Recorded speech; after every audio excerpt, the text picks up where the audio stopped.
रूह का साथी एक छोटे से पहाड़ी गांव में, जहां हर रात कुहासा छा जाता था, वहां एक पुरानी हवेली थी जिसे लोग चमेली विल कहते थे।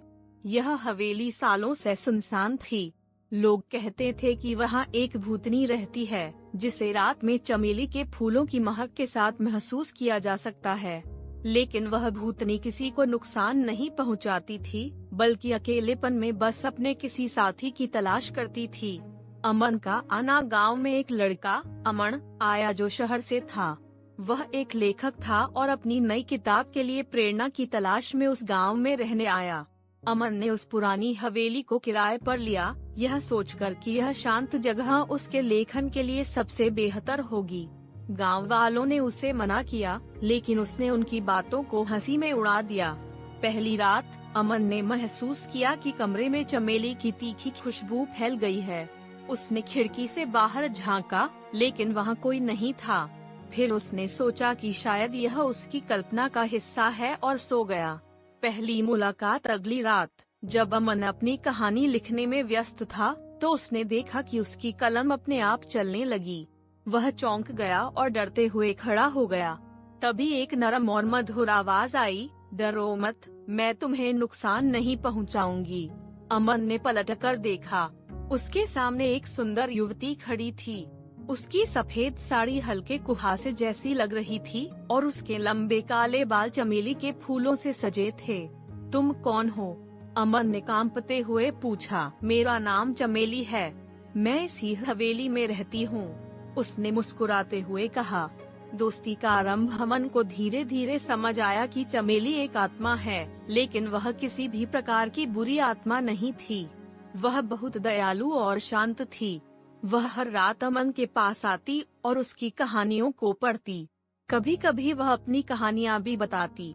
अमन को पता चला कि चमेली 100 साल पहले इसी गांव की रहने वाली थी। उसकी शादी होने वाली थी, लेकिन उसके होने वाले पति ने उसे धोखा देकर किसी और से शादी कर ली। उस दर्द से टूटकर चमेली ने इसी हवेली में अपनी जान दे दी। तब से उसकी आत्मा वहीं भटक रही थी, किसी ऐसे साथी की तलाश में जो उसकी कहानियां सुने और उसका अकेलापन बांटे। प्यार का एहसास अमन और चमेली के बीच एक अनोखा रिश्ता बन गया। अमन को महसूस हुआ कि वह अब उससे जुड़ गया है। वह उसकी कहानियों से प्रेरित होकर एक नई किताब लिखने लगा, जिसका नाम उसने रखा रूह का साथी। लेकिन अमन जानता था कि वह चमेली के साथ हमेशा नहीं रह सकता। वह जीवित था और चमेली एक आत्मा थी। एक रात उसने चमेली से पूछा, क्या तुम हमेशा के लिए यहाँ रहोगी? चमेली ने उदास होकर कहा, मैं बंधी हुई हूँ इस जगह से, लेकिन अगर मेरी आत्मा को शांति मिले तो मैं आजाद हो सकती हूँ। आखिरी विदाई अमन ने फैसला किया कि वह चमेली को मुक्त करेगा। उसने गांव के मंदिर में जाकर पुजारी से बात की। पुजारी ने उसे एक विशेष पूजा करने को कहा, जिससे चमेली की आत्मा को शांति मिल सके। उस रात अमन ने पूजा की।